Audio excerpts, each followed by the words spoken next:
Welcome to கலாஸ் Karuvel. இன்றைக்கி நம்ம special என்னென்னா ஹெல்த்தியான ஒரு ஸ்வீட்டு. குழந்தைகளுக்கானாலும் சரி, பெரியவங்களுக்கானாலும் சரி, சாப்பிட்றதுக்கு ரொம்ப நல்ல அருமையாக இருக்கும். ஏன்னா அது பல் இல்லாதவங்களுக்கும் சாப்பிட்றதுக்கு நல்லா இருக்கும். ஓகே, அதான் அப்படி சொன்னேன். அப்போ இது வந்து அவலும் வேர்க்கடையிலையும் வெல்லம் இதெல்லாம் சேர்த்து தான் பண்ணியிருக்கிறோம். ஹெல்த்துக்கு ப்ராப்ளமில் எதுவுமே நம்ம இதில் சேர்க்கலை. நெய் வந்து கொஞ்சம் சேர்த்துருக்குறேன். உங்களுக்கு விருப்பம் இருந்தால் இன்னும் கொஞ்சம் ஜாஸ்தியாக நெய் சேர்த்துக்கலாம், நல்லது தான். ஓகே, அப்போ கரெக்டாக நீங்கள் ட்ரை பண்ணி பார்க்கணும். இது வந்து என்னன்னா, நம்ம வந்து இது ஃப்ரிட்ஜில் வைக்காமல் வெளியில் வச்சுருந்தா கூட ஒரு வாரம் வரைக்கும் கெட்டு போகாமல் இருக்கும். ஏன்னா நம்ம எல்லாமே வறுத்து பண்ணியிருக்கிறதுனால கெட்டு போகாது. ஓகே, நம்ம தேங்காய் போட்டிருக்கோம், அதையும் நம்ம வந்து சூடு பண்ணி தான் அதில் சேர்த்துருக்குறோம். அப்போ அதை எப்படி பண்ணுறதுங்கிறது பார்க்கலாம் வாங்க. கேஸ் ஆன் பண்ணி ஒரு கடாய் வச்சுருக்கிறேன். இதில் வந்து 1 கப்பு அவல் சேர்த்துருக்குறேன். இந்த அவலை வந்து கொஞ்சம் ட்ரை ரோஸ்ட் பண்ணி எடுத்துக்கலாம். ஃப்ளேம் கம்மி பண்ணி வச்சுட்டு வறுத்துடலாம். மீடியம் ஃப்ளேமில் வச்சுக்கோங்க. இது வந்து உங்களுக்கு ரெட் அவல்னாலும் நீங்கள் சேர்த்துக்கலாம், ஒன்றும் பிரச்சனை இல்லை. எங்கிட்ட இப்போ இந்த ஒயிட் அவல் தான் இருந்தது, அதனால் நான் அதை எடுத்துருக்கிறேன். இது வந்து வறுபடும் போது நல்ல ஒரு வாசமும் வரும். கையில் எப்படி எடுத்து பார்க்கும்போது நல்லா உடையும். இப்போ வந்து நம்ம போட்டது தான் உண்டு, வறுபடலை.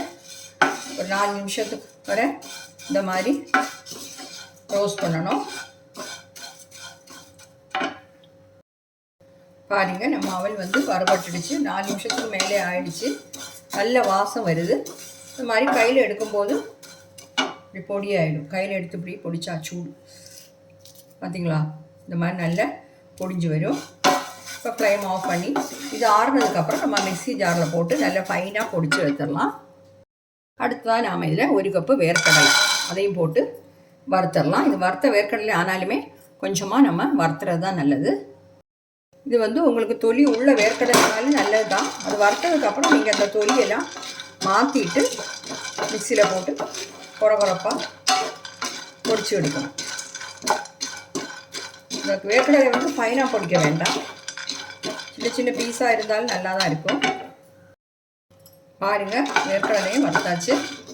ஒரு 3 நிமிஷம் வறுத்துட்டேன். ஏன்னா நம்ம வறுத்த வேர்க்கடலை தான் வாங்கினோம் கடையிலேருந்து, அதனால் பச்சை. ஆனால் இங்கே இன்னும் கொஞ்சம் நேரம் வறுக்க வேண்டியதாக இருக்கும்.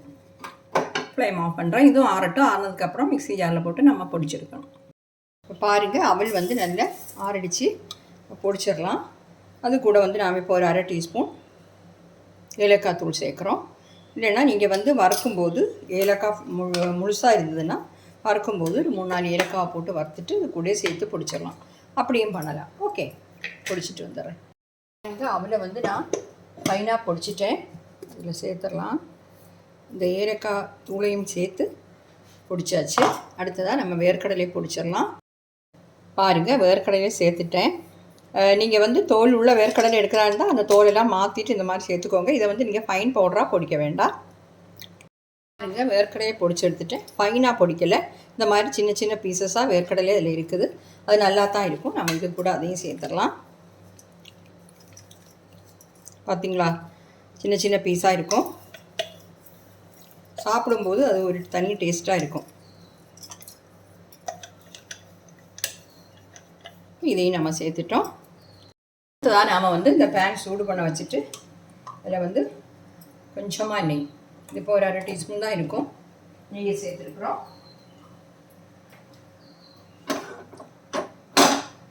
இதில் வந்து நாம் இப்போ கொஞ்சம் கேஷ்யூ நட்டு வந்து இந்த மாதிரி உடச்சி வச்சுருக்கிறேன். வேண்டாம், அதை சேர்த்துடலாம்.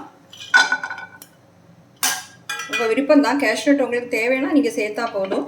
உங்களுக்கு இன்னும் கொஞ்சம் ஜாஸ்தியாக சேர்க்கணும் அப்படியும் சேர்த்துக்கலாம், ஒன்றும் பிரச்சனை இல்லை. நான் வந்து கொஞ்சம் ட்ரை கிரேப்ஸும் சேர்க்குறேன். அது வந்து கழுவிட்டு வச்சுருந்தேன், அதனால தான் அப்படி இந்த அரிப்பையில் வச்சுருக்கிறேன். இது வந்து இந்த நெய்யிலே வறுத்தோம்னா இந்த உலர்ந்த திராட்சை வந்து நல்ல பஃபியாக வரும்.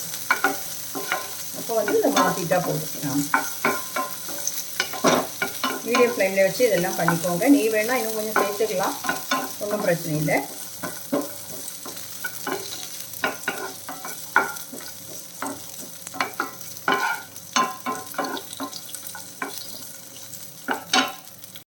பாருங்க, இந்த உலர்ந்த திராட்சை வந்து பெருசாகிடுச்சு. நான் வந்து 2 கலரில் என்கிட்ட இருந்தது, பிளாக்கும் இந்த மாதிரி ஒயிட்டும் அது ரெண்டையுமே சேர்த்துருக்குறேன். இதையும் இந்த நம்ம பொடிச்சு வச்சுக்கோம் இல்லையா, அது கூட சேர்த்துடலாம். கருகிராமல் பார்த்து எடுத்துக்கணும் இந்த கேஷ்நட்டும் திராட்சையும் எல்லாம். பாருங்கள், இதையும் இந்த மாதிரி இது கூட நம்ம சேர்த்துடலாம். நான் சொன்ன மாதிரி உங்களுக்கு விருப்பம் இருந்தால் இது சேர்த்தா போதும், இது சேர்க்கலனாலும் ஒன்றும் பிரச்சனை இல்லை. ஓகே, அடுத்ததாக நாம் இதில் கொஞ்சமாக நெய் சேர்த்து தேங்காய் ஒரு 1/2 கப் தேங்காய் துருணுது எடுத்து வச்சுருக்கிறேன். அதை சின்னதாக நம்ம கொஞ்சம் வறுத்து எடுத்துடலாம். நிறைய கலர் மாறுற வரைக்கும் வறுத்தெல்லாம் எடுக்க வேண்டாம். இதோட நீர்ச்சத்து போகிறது வரைக்கும் கொஞ்சம் நல்லா சூடு பண்ணி எடுத்துட்டா போதும் தேங்காய். ஓகே, பாருங்கள், ஒரு 2 நிமிஷம் தான் நான் இந்த மாதிரி ஃப்ளைம் மீடியத்தில் வச்சு பண்ணேன். இது தேங்காய் ட்ரை ஆகிடுச்சு. இதையும் அது கூட நம்ம சேர்த்துடலாம். இதையும் சேர்த்துட்றேன்.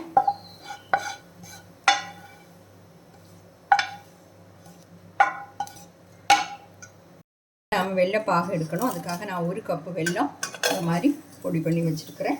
இது கூட நாம் ஒரு 3/4 கப்பு தண்ணி சேர்த்துக்கலாம்.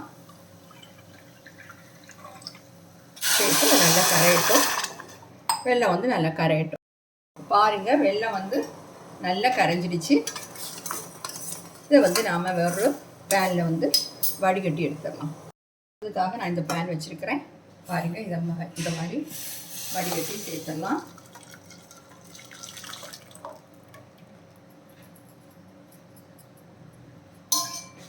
இப்படி பண்ணும்போது அதில் தூசி ஏதாவது இருந்ததுன்னா போயிடும்.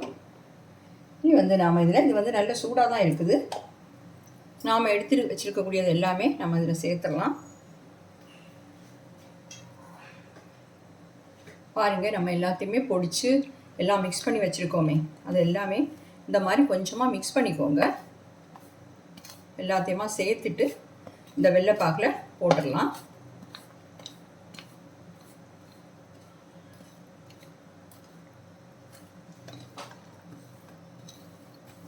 போட்டு நல்லா கிளறிக்கோங்க. ஃப்ளைம் கம்மி பண்ணி வச்சுக்கிட்டா போதும். ஏன்னா நம்ம அவல் சேர்த்துருக்கிறதுனால சீக்கிரமாக கெட்டி ஆகிடும்.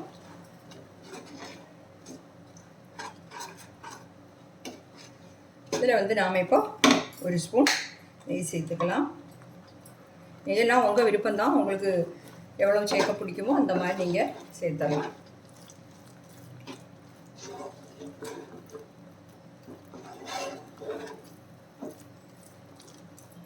மீடியம் ஃப்ளேமில் தான் வச்சுருக்கிறேன்.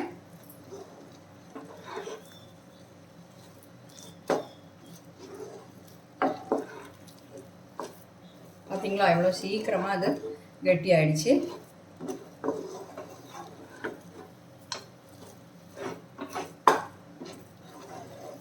நம்ம உள்ள பிடிக்கிறதுக்கு தக்கபடி அது கெட்டியாக கிடைக்கணும். ரொம்ப லூஸாக இருக்கக்கூடாது. இது ஆறும்போது திருப்பி இன்னும் கொஞ்சம் கெட்டியாகும்.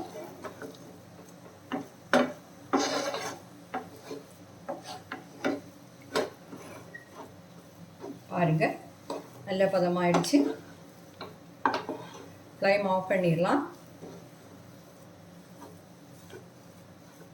ஆஃப் பண்ணிவிட்டு வேறு இந்த பிளேட்டில் மாற்றிடலாம். ஆறட்டும். ஆறினதுக்கப்புறம் இது லட்டு மாதிரி பிடிச்சி எடுத்த வேண்டியதுதான். பாருங்கள், இந்த மாதிரி போட்டு வச்சுருக்கிறேன். கொஞ்சம் ஆறட்டும். நம்ம கை வச்சு பிடிக்கிறதுக்கு தக்கபடி கொஞ்சம் ஆறணும் இல்லையா. பாருங்கள், கொஞ்சமாக ஆறிடுச்சு. சூடு இருக்குது. ஆனால்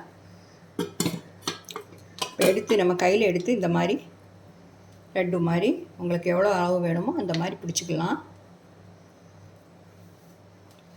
நெய் வேணால் கையில் கொஞ்சம் நெய் தடவிட்டு அப்படியும் பிடிச்சிக்கலாம். பார்த்தீங்களா, அருமையாக இருக்கும் இந்த மாதிரி பண்ணுறது. பாருங்கள், இந்த மாதிரி 2-3 இடத்த பண்ணிடுறேன்.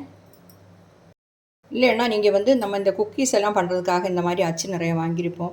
அது இருந்ததுன்னா நீங்கள் அதுக்குள்ளே வச்சு இந்த மாதிரி ஷேப்லேயும் நீங்கள் எடுத்துக்கலாம். இப்போ குழந்தைகள்லாம் விரும்பி சாப்பிடுவாங்க.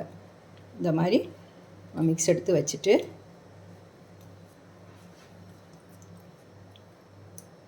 ப்ரெஸ் பண்ணிக்கோங்க. பார்த்தீங்களா, இந்த மாதிரி ப்ரெஸ் பண்ணிவிட்டு இப்படி எடுத்துட்டா போதும். இந்த மாதிரி ஷேப்பில் கிடைக்கும். இது நல்லாயிருக்கும். இந்த மாதிரியும் பண்ணிக்கலாம். உங்களுக்கு எப்படி பண்ணுறது விருப்பமோ அந்த மாதிரி பண்ணிக்கோங்க. நான் மீதி உள்ளதை இந்த மாதிரி பண்ணிடுறேன். பாருங்கள், நம்ம ஹெல்த்தியான ஸ்வீட்ஸ் வந்து சூப்பராக ரெடி ஆகிடுச்சு. சீக்கிரமாக பண்ணி முடிச்சிடும். நிறைய இன்க்ரீடியன்ஸ் எல்லாம் தேவையில்லை. நம்ம சேர்த்தது எல்லாமே ஹெல்த்துக்கு நல்லது தான். குழந்தைகளுக்கும் வயதானவர்களுக்கும் எல்லாம் சாப்பிட்றதுக்கு ரொம்ப அருமையாக இருக்கும். சாப்பிட்றது நல்லா சாஃப்டாகவும் இருக்கும், நல்ல டேஸ்ட்டாகவும் இருக்கும். நம்ம அவெல்லாம் சேர்த்துருக்கிறதுனால. ஓகே, கட்டாயம் ட்ரை பண்ணி பாருங்கள். அப்போ என்னுடைய இந்த வீடியோ எல்லாருக்கும் பிடிச்சிருக்கும்னு நினைக்கிறேன். பிடிச்சிருந்தா என்னுடைய சேனல் இது வரைக்கும் நீங்கள் சப்ஸ்கிரைப் பண்ணலைன்னா தயவு பண்ணி சப்ஸ்கிரைப் பண்ணுங்கள். லைக் பண்ணவும், ஷேர் பண்ணவும், கமெண்ட் பண்ணவும் மறந்துடாதீங்க. அடுத்த நல்ல ரெசிபியுமா மீண்டும் சந்திக்கலாம். Okay, thank you.